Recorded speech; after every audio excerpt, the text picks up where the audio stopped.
এই যে সফরটা, এই সফর প্রথম সফর আমরা বলছি, আরও সফর নিশ্চিতভাবে হবে, কিন্তু আশার আলো দেখাচ্ছে কিনা এই সফরটা, এবং সেখান থেকে আসলে বাংলাদেশের ঘুরে দাঁড়ানোর জন্য অর্থনৈতিকভাবে, রাজনৈতিকভাবে কিভাবে আসলে আমরা কি মানে কতটা প্রত্যাশা করতে পারি এখান থেকে? আমি আশার আলো দেখি। কখনো এর আগে আমাদের যে সামরিক শক্তিকে আবার ফিরিয়ে আনা, গড়ে তোলা, এটা আর হচ্ছিল না।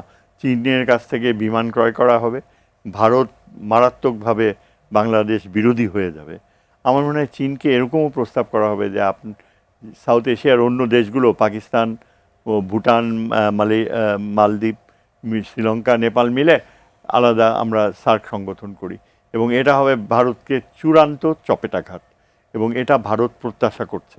আমি আমি মনে করি যে আমাদের সাথে চীনের যে নিরাপত্তা সহযোগিতা যেটা ঘটবে, সেটা অত্যন্ত আশাব্যঞ্জক। বাংলাদেশকে বিশ্বে ভূ রাজনৈতিক প্লেয়ার হিসেবে উপস্থাপন করবে।